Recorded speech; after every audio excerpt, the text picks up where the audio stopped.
This podcast is a quest for well-being, a quest for a meaningful life through the exploration of fundamental truth. Enlightening ideas, insights on physical, mental, and spiritual health. The inspiration is love. The aspiration is to awaken new ways of thinking that can lead us to a new way of being well. Welcome to Body, Mind, and Soul Healing Conversations.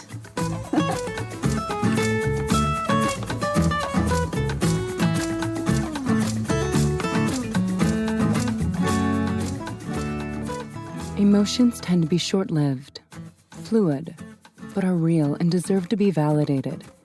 We are supposed to feel an array of emotions and experience the diversities that every day brings us, even if most of our days are structured the same. The ability to think, feel, and empathize makes us human, present, and alive. Valeria Teles interviews Leah Marrone, a psychotherapist, speaker, and corporate wellness consultant. Leah's areas of expertise are managing stress and anxiety, building resilience, and creating healthy boundaries. She facilitates empowerment groups for women and is a contributing blogger for Psychology Today. Leah has a private practice in Charlotte, North Carolina, where she therapeutically works with individuals and families. When working with corporations and teams on improving productivity, Leah focuses on issues around connection, leadership, and mental health. Outside of work, Leah enjoys traveling, hiking, exercising, and writing. She played Division I basketball and currently coaches her daughter's soccer team. Meet Leah at leahmarone.com. Here is the interview with Leah Marrone.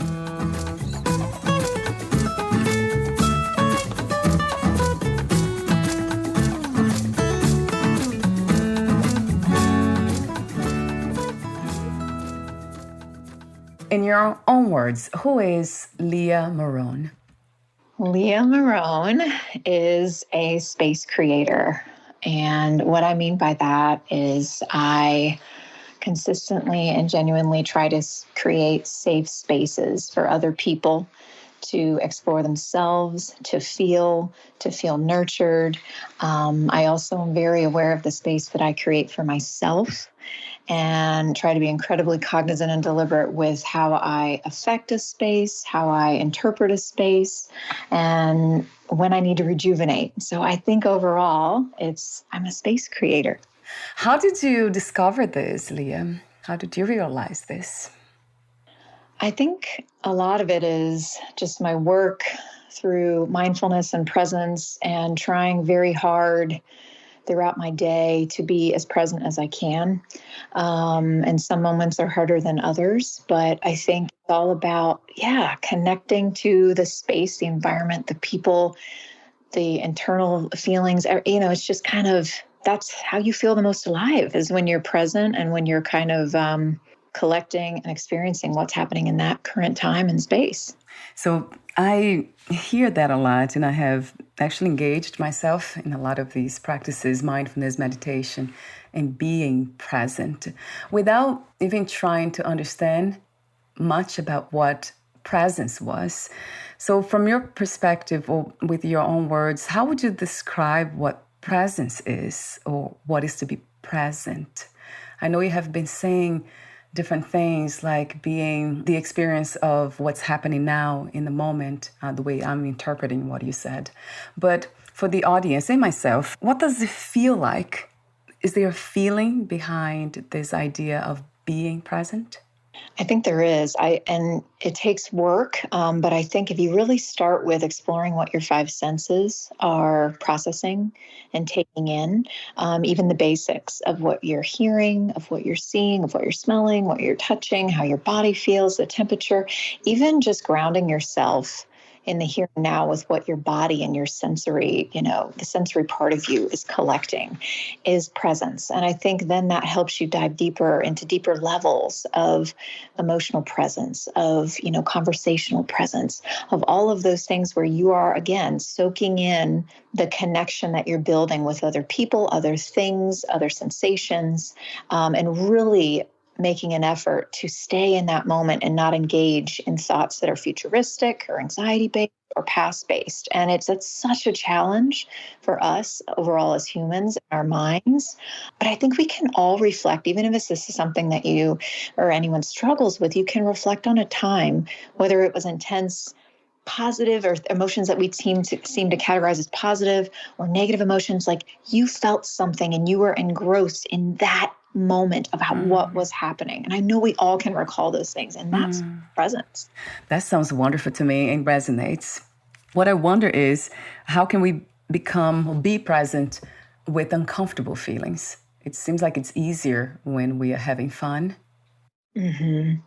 How do we learn to do that? Or how do you do it, Leah? Right. I think one of the biggest things that I try to help my clients with, and that I try to practice myself, is, rather than kind of moving into that thought process of judgment or beating ourselves up for feeling something, or, oh, here we go, I'm anxious again, I guess this is going to be, or I guess this is how this trip's going to be, or this experience is going to be. We kind of categorize it. We think all or nothing. We judge it, rather than starting with validation, starting with that labeling of, this is how I think I'm feeling, even if it's 2 or 3 things. I may not like it. I may not think it's very comfortable, but this is where I'm at. And as a human, I'm going to have some fluidity with different things that I experience. And this is one of those times. And what that does is it not only keeps you grounded and present, but you validate, which moves you out of basically this judgment. And then you can move into other practices and other thought processes that move logic into the mix. So it's so quick to spiral into judgment, anxiety, and then it's hard to pull yourself out. So it's that initial validation that's key. Is that what you call balance? When we are able to validate, as you say, or understand feelings in the moment, can we say that we now have found a place of harmony and balance, or this is something else? I think that could be in the same arena. I think it's when you feel balance, you feel peace and all the things associated with that. I do think there is this element of your inner critic loses some power. You understand kind of the input, output of your energy, and when you need to recover, how you're feeling, why you're feeling it, your behavioral patterns, you become more in tune with them. So I do think overall, there's never going to be an equal balance to this and that, but a balance and a peace occurs when you start to really make that interconnection, and the way you talk to yourself and validate yourself becomes a more, a practice that just becomes more natural with a lot of practice, right? As you said, it's difficult. It's interesting how we tend to, like I tended to think that there was a destination for this place called balance or joy or love or peace. But the more I experience life itself in a deeper way, I see that everywhere is the destination. Being here now, feeling what I'm feeling, whatever the feelings are, it is the human place to be. There's no other place to go. It sounds like a practice, but it might be a shift too, right, Leah? A shift in perspective, realization. Absolutely. That's exactly it. It's that mind shift, and kind of like we were speaking about, for that lens that you're looking through. Right. So let me ask you another question, an open question. If life had one purpose only, what would that be? Oh, I'm going to go a little abstract, but I think it's connection. I really do. I know that's vague, but I think it's connecting with others. I think it's connecting with yourself. I think it's connecting with different environments and people and ways of doing things and foods and different ways to move your body. And I think it's just this connection and variety, and connection can come in all sorts of ways. And so I really think, at least this is my perspective, when I feel most alive, and it can be incredibly a simplistic, atmosphere, but I feel connected, right? Or, if I'm talking with a friend or if I'm speaking and I feel present and I feel their presence, I feel connected and I feel most alive. I love to hear that. I think I mentioned off record about interconnectedness. There's something about that it drives us to help one another, to support one another. It's the most beautiful thing I can think of. It seems like something within us recognizes that life is about connection, or we are already connected anyway, and then now is just finding expression for that connection, ways of getting deeper into it. And it's just such a beautiful experience to have that sense of that we are not alone. I remember feeling that way a long time ago. The way you speak sounds very spiritual to me. Do you have any spiritual practices or belief systems? Surprisingly, if we talk spiritual versus, I am not religious in any way, but I would say spiritually, I think if I had to connect just how I define spirituality for me, most of the times I find it in nature and I find it going on hikes. I find it outside. But I think my spiritual practices really involve validation and just self check-ins. And I know I don't know. So I don't know if that's an interesting question that I think I'd actually need to think more about. I don't know if you have to think about it. I see everything as spiritual, everything. There's nothing that it's not spiritual. So in a way, we all here as spiritual beings, spiritual something. What are some of the misconceptions we have about healing, Leah? Well, I think it's interesting. It's kind of something I think that you shared a few minutes ago where there's this final destination with healing. And I think healing is a process, just as we have, certain daily needs, or we may have established or created this almost perfect sleep routine. But guess what? There's going to still be days that you feel tired, or there's still going to be nights that you may not sleep very well. And so I think this healing is it's a way to kind of be proactive in life. And do the best that you can, but then also having the faith that your body is capable of so much healing. If you nurture it, if you're connected to it, your mind has the capability to heal. If you nurture it, if you're proactive, there's so much healing that can take place, but a lot of it, first and foremost, deals with the efforts that you put in to care for yourself and, again, connect with what you need and what you're, craving and what you're lacking. With that in mind, what are some of the obstacles to healing that you have come across? Well, I think this question I'd love to share just in terms of, when I have clients and they come in and they say, I want to heal emotionally from this. I want to move on from this. And that is possible. But a lot of times it's interesting with healing, especially in the United States, we look at it as we want to go to someone, whether it's a doctor, whether it's a clinician, whether it's someone, and tell us exactly what to do and get that quick fix, and then we'll find relief. And I think healing has to be an interpersonal process that you get support from others with, but that's the modality, and that's the modality I use, is that I am here to support and not solve for you. And so some of the biggest obstacles in healing, again, is reframing that healing is a gray kind of journey rather than this black and white, all or nothing mentality. Yes, a billion times to that truth. And boy, I tried everything, really looking for the destination when it comes to healing, to be healed. That was what I was looking for. And then it's interesting. Now I found that the more I let go of that idea, the more healing seems to illuminate the conditions of mind and body. It is fun.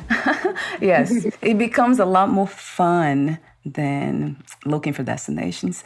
Another question I have about what you do is, as a healer, I consider yourself a healer. You're a psychotherapist, but a healer in my eyes. How do we find the right healer, the right therapist? Is that something that we must try many different modalities in different people? Or are there some advice or suggestions that you can give us that could make that journey easier in finding somebody to support us and guide us? Oh, that's a great question. So I think a lot of therapists will however you find them, whether it's online, whether it's through a referral, whatever it is, a lot of therapists will, you can call them and kind of have this initial phone consultation or even, virtual consultation for, 10 or so minutes. And what you're really looking for, I think, during that time, whether it's just by phone or it's virtual, or even if it's, in-person consultation, is you're really trying to assess if there's always a bit of anxiety, and there's always a bit of reservation and hesitation with, moving into therapy, and that's natural. But I think when you meet with someone that you feel a sense of calm, that you feel that they are going to let you basically be who you are and be where you're at, as well as the relationship is going to be pretty balanced in terms that it's not hierarchical. There's not someone overpowering. It's not just a place that you're going to get direct advice. This is somewhere, and this is a safe space that you can generally feel right away and feel that connection. And I think that's so important. And that if you don't feel that initially, I'd keep looking. That makes me think about intuition, of being very connected with the body, our bodies, so we know when we are feeling comfortable with something or someone. That has been very interesting because I had a lot of childhood issues and traumas. So what I look for now, I see those signs as triggers. So it's almost like the body's being triggered by some memory that's not at the intellectual level. I don't know what they are, but the body's reacting to something. I wonder if that goes away, Leah, when we are not triggered anymore by childhood traumas and abuse and all the hardships that we went through. It's still here. It still happens, although the mind is not creating stories about it anymore. But the body feels like headaches and when I'm in the presence of someone that I'm not comfortable with. Oh, yeah. And that is something, and that's your defense. That's how you created that defense and protection. But it's interesting because it made me think of someone I just recently saw a few months ago, and she came in and she definitely had a lot of trauma and recent trauma at that. And she came in and she immediately sat on the couch and she kind of, made herself small and looked down. And I said, we're just going to sit if that's what you'd like to do. Yeah. So we sat and we did that. And she, I'd kind of check in like, is this still okay? And it was just our session. We maybe exchanged a few sentences. And I think that's what she needed. And that's where she was at. And she came back and it was a different session the second time. And so I think it's one of those things where, meeting with someone that you don't feel a sense of urgency. You feel as if you can be where you are and that there's not that judgment placed upon you or that sense of I need to conform, I need to share, I need to do this and that if you're feeling that outside of your own internal dialogue, then that's a good sign that that's probably not the best fit. How do you define what freedom is, Leah? Being free. Oh, I think, again, just being able to be genuinely who you are and how you feel in that moment without your own intense judgment and without others. I think that is such, when you can experience and kind of just, again, be where you're at, whether you're laughing and cutting up and having a grand old time, or you're just, feeling incredibly small and kind of broken in the moment and not feeling great, but you're able to kind of be in that space. I mean, that is freedom. I think that's freedom. It's funny you say that. I love your wisdom. I love the way you speak because it resonates true. To me, the lack of judgment, this non-judgmental space is love. That's what kindness really is. And if we can have that feeling within, then it becomes so much easier life, so much more fun.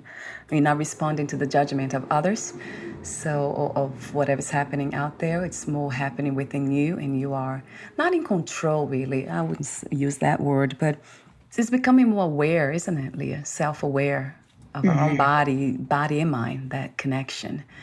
So you are a psychotherapist and corporate wellness consultant. What was the inspiration and intention for doing what you do? Yeah, well, let's see. So my mother is a therapist as well. So I think I grew up I grew up kind of watching her, and she was going through her education and all of her, the things that she went through to become a clinician when I was young. And so watching her go through that adventure was inspiring. And I think I experienced a lot of anxiety growing up, mainly performance based. I was an athlete growing up, and I played basketball in college, and just always had a lot of anxiety basically through, not making a mistake. I had a lot of perfectionistic qualities, especially through my athletics. And so I really battled with that. And I've always loved just hearing people's stories. I've always felt incredibly honored when I can create a space for people to share something with me on an intimate level. It's not only for my own learning, but I love helping people find that strength and resilience within themselves. So I also was very drawn to the field just because of the variety. It's allowed me to work in so many different spaces with different people. And I'm wired that way. I love change. I love rising to different challenges in that way. So that really jives with who I am. And I think in terms of kind of moving into being a wellness consultant for corporations and nonprofits, I love the micro level of therapy and the intimacy that gives clients, that gives me, and I love that work. But I will say it can be somewhat isolating. I missed colleagues, if you will, or people that I could speak with and really dive deep into other things, and it was a little more challenging in a different way, or that I was able to share. And so I've kind of moved into balancing my professional career with that micro intimacy level of therapy, and then having the macro level of, speaking with large groups and working with companies on revamping their cultural, basically their culture, and prioritizing mental health and how to do that, and supporting HR teams, and, again, giving seminars and wellness seminars. And I think that's been such an amazing balance. And I've loved that piece in collaboration with my practice. The areas of expertise of yours are managing stress and anxiety, building resilience, creating healthy boundaries. Of course, I love them all. And creating healthy boundaries. This one has been a challenge for me as well, and so many of us have problems saying no. I think especially women, for some reason, when we meant to say yes, when we meant to say no. So talk to me for a moment about how do we learn to create boundaries, Leah? Yeah. So I'm gonna share two tips about this. And the first one, it starts with self-awareness. It starts with understanding when you're getting when you're overworking, when you're feeling depleted, when you need to push yourself, when you need to take a step back, because that's how we, if we're not aware of that, and kind of saying no, or opting out, or maybe, redefining how we show up, that's when we kind of repeat this cycle of burning out, fizzling, losing our patience, kind of sabotaging certain relationships, and we have more pieces to pick up. So it's really this framework, and it takes a lot of practice and a lot of self-check-ins to really understand what fills us up, what helps us feel connected, when we are validated, how we validate others, and if we're adding too much into our pile. And I think, nowadays everything is so, we operate with this sense of urgency. We don't want to be left out. We feel like we should. If we don't do this, then we're not a good enough this. And so there's so many pressures, so many ways to consume. And I think getting a handle on that is one of the first steps. The second step, and this is a motto that I have had to really develop for myself, and then I share with individual clients and teams and corporations, is this modality of supporting people and not solving for people. And as a clinician, I've really had to learn that. Because I'll tell you what, I came into the field wanting to, oh my gosh, I want to fix, I want to help. And it's like, okay, first of all, who the heck are you to do all that? And second of all, it's too much. And so I think when I, as a clinician, or just even as a mother, even as a friend, I operate on this level. I want to create that space. I want to support, but I need to be so aware of letting people own the emotions and the experience that they're going through, because I have my own. And so if I start internalizing everything, if I start crossing boundaries, that's what depletes you. And that's what it doesn't work. And so I think one of the biggest things, if you're not able to, if you hear the word boundary, or you're like, I feel tired all the time, or I'm getting involved in things, or I'm doing this, even emotionally, think about your relationships and your roles in life, whether it's professional, personal, thinking about supporting people through things, asking the right questions rather than giving direct advice and trying to solve for people. It's not setting up good dynamics, and that's what causes that burnout, that fatigue, and that anxiety. That makes a lot of sense to me. Yeah, listening to you, I'm like, just going through the things that kind of I do to bring myself to that point of not burnout, but anxiety. After listening to you now, what came to me is empathy in being an empath. That is really becomes a real challenge, right, Leah? Oh, yes. Because now we feel everything. I mean, I know the practice that you speak of is becoming more self-aware, so now we're not taking in feelings that are not ours. How can we be empathic, but at the same time, interdependent? Yeah. So one of the best tactics, because again, I've struggled with this myself, and brought things home, and, had sleepless nights on all Yeah, levels. can imagine. But I will say, one of the best things to do that still shows and requires such a high level of empathy is that when you are talking with someone and they are experiencing something that's really difficult, or sharing or expressing a lot of difficult emotions, the way that you first and foremost, you validate, or you paraphrase, or you say, oh my gosh, no, I can tell this is really difficult, or it sounds like this, or whatever. What that does is it immediately shifts you into this role where not only are you creating space and allowing them to feel it, but instead of going to that role where we start to scramble and we start to think, what can I do? Okay, what do I do to help them not feel this way? Okay, maybe they should try this. Maybe I should do that. Oh, it's probably my fault because I did this. And we start to scramble, and that's internalization. Our ego actually is taking over, and we're taking too much ownership, and it's diverting our ability to allow that person to get some full processing out and to really be real with where they're at. And so that first statement, or that first nonverbal, or that first level of comfort that you provide is acknowledging that you understand what they're trying to communicate, or that you're going to try to understand what they're communicating, and helping them label that emotion. Then you can move into it. It just changes the whole dynamic, doesn't it? And it lets them have ownership, and you're there to support. I think something too is and I do this with clients and family, and just in general, you let someone share and you kind of are supporting. And then it's very powerful to, in your own way, to kind of ask them, just, this is really tough, or this is really hard. In what way can I help you? In what way can I support? Or what do you need from me? Or how can I be there for you? That again is a way to remind them that they have ownership, that it's empowering actually, because you're not solving. They have to do some of the work, which is going to help them overall. And it also is reiterating to yourself, that is their experience and you have your own, but you're there and you want them to help guide you. Because how many times have you talked with someone and you're trying to share and you really maybe just wanted to vent or just have that space, and they immediately jump into, oh, well, this is you should do, or why that, didn't you do this? Or why did you? Yes. Yeah. So true. Yeah. And then it becomes overwhelming. Now you have too much information, your own and somebody else. I agree. So we are almost at the end. I do have a few more questions for you. I actually have a lot more questions that I can ask because of the time. But talk to me for a moment about the imposter syndrome. That caught my attention reading the blog post on your website.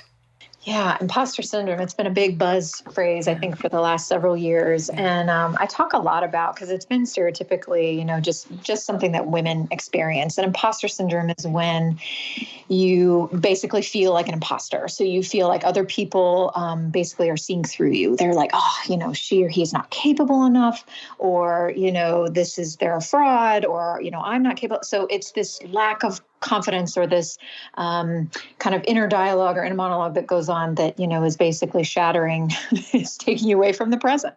And a lot of times what I've found is a lot of people that are dealing with this from the outside or on paper are highly confident, capable, and how we kind of define successful people. And so it's really, I think a lot of times there's this perfectionistic quality that's kind of intertwined in this.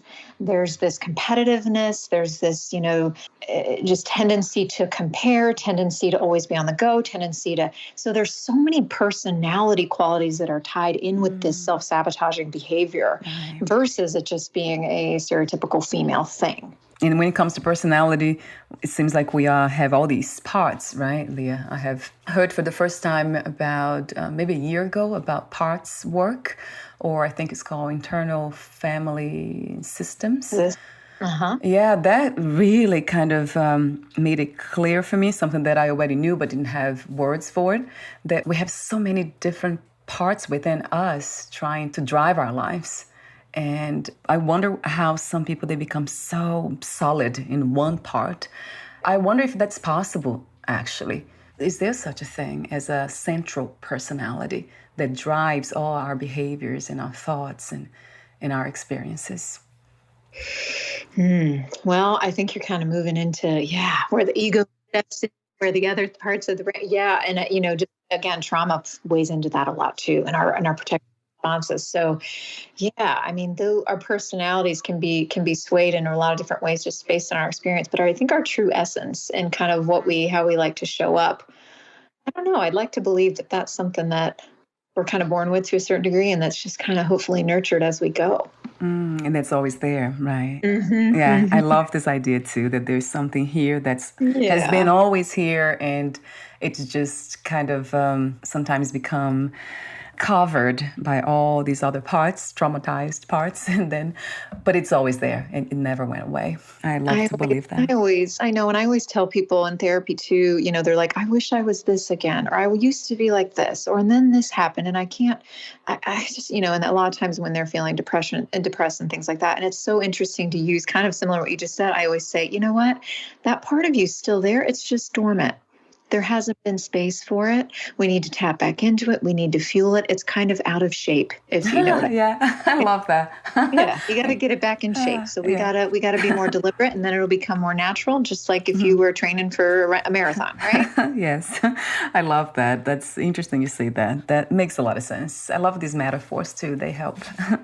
I love your wisdom, Leah. Thank you so much for being here. Oh, thank you. My pleasure here. I love something that I read on your website. You write, emotions tend to be short-lived, fluid, but are real and deserve to be validated. We are supposed to feel an array of emotions and experience the diversities that every day brings us, even if most of our days are structured the same. The ability to think, feel, and empathize makes us human, present, and alive. I love this because it is so true. The array of emotions, of feelings, we're here to feel. That's what the human experience seems to be all about. So I love the way you write this because it's very clear. It resonates true. So let's see. I do have a few more questions, the ending questions. Would you like to add anything else, Leah, that we didn't cover? Oh, I think the main thing, and I know many of you probably heard this, especially over the last 2 years or so, but I think the biggest last plug I'd like to say is please give yourself grace. Give yourself grace. Be very aware of the expectations that you put on yourself and of others. And don't get me wrong, that doesn't mean just kind of sitting back and let life take you by the ankle. But I think it's just really being respectful to ourselves and kind to ourselves, and knowing that we are going to go through some very hard things and things that we may fabricate ourselves, but that there is a way to get out of that. It starts with really decreasing that judgment and that inner critic. My last questions are, let me see, I'll ask 2 questions. How do you define success these days? What is to be successful to you? Ooh, I love this question. I actually was just speaking with someone about this the other day. It's interesting because I think the stereotypical, I'm just using American view of success, a lot of it is being busy. Yes, true. Being sought after, always having something to do. And when people ask how you're doing, it's like, oh, stressed, oh, busy. It's like I'm important enough to have this type of lifestyle, which It's so interesting because I was speaking with a woman a few weeks ago, and I didn't know her, but we had gotten into a conversation. And I walked away from that conversation feeling like that woman was one of the most successful people I've ever encountered, not because of what her profession was, not because of what she had on and what she drove and all the things that, are monetary things, but she had, again, such a grace, such wit, such confidence in how she spoke and how she showed up and I feel like she had something down where how she was playing the game, but not letting the game play her, if that makes sense. And I feel like and it's a journey, but once you've kind of reach or at least bite off a piece of that, you get it, where you're kind of moving through the world and you don't have much control, but you capitalize on the things that you can. It's going to bring you or allow you to have this open heart and open mind to be successful in the people that you connect with and the things that come your way. And so I know that's kind of long-winded, but I feel like that I was so enamored by her and just her presentation. And she wasn't even trying. Right. Oh, I love to hear that too. What do you think that there's something about when you talk about this woman that what comes to me is a sense of interconnectedness and inner peace. She has access to that place that we spoke earlier, of true nature. So it's always there. So we can do anything, but it's still the flavor, the scent of that, it's in everything we do. That is really beautiful, and it's the way to live, to experience this life, in my opinion. I love the way you said that about the playing the game, but not letting the game play you. Mm-hmm. Yeah. My last question is, what are 3 things you wish everyone to experience before they lose the body, before they die? Oh, I think full belly laughs where you're crying at the same time, like that as much as possible. Oh, I love that. Yes. I think that is just one of the most, it's so funny because I feel like that's such an amazing cleanse, too. Yeah. So that's one, as much as that can happen. Yes. I think being somewhere in nature, and it could be somewhere extravagant or for you or far away, or it could be in your own little where you reside. But I think, when you go outside, and whether it's in the morning, whether it's during the day, and you really can just take a moment and you can just feel all the amazingness happening around you. You can feel the sun, you can pause. And again, it's really tapping into those 5 senses. And I think we forget that we need that, and we forget sometimes how to do that. And it's unfortunate that we have to almost schedule that in now, which is how we live. And that's something that I think can easily be obtained and easily reachable for anybody. It's just doing it. And the third one, I think, it's going to sound abstract, but I think feeling loved. And I think in moments where you're with another person and you can totally lose track of time, whether it's just through being held, holding someone, whether it's through conversation, whether it's through really feeling like that person sees you and hears you and wants more of you. And I think that's such a wonderful feeling. And I think the way that we're all capable of that, but I think the way you get there is you got to find that vulnerability with yourself first. I love your wisdom. Yeah, laughter, nature, and love. In a way, everything becomes love in the end. This big ball of love. I love your presence, Leah. It's beautiful to see that human beings exploring this, what we call life. It's the most beautiful thing, just to listen to you speaking these things that resonates true to the heart. It's no words even. Thank you so much for being open, for being you and being open to life. Oh, thank you so much. I've loved this. I've loved talking with you. And before we say goodbye, where can we find more information about you, your services, products, and future projects? Sure. Well, you can go to my website, which is leahmarrone.com. You can find me on LinkedIn, or you can email me at leah@leahmarrone.com. Wonderful. I'll have the link on your podcast profile too. Thank you again, Leah, and we'll talk soon. Bye for now.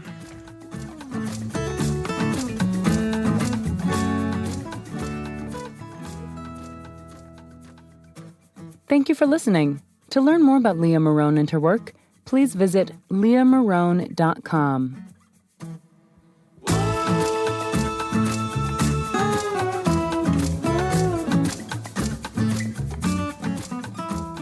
To learn more about this podcast, please visit fitforjoy.org/podcast. Thank you again for listening, and bye for now.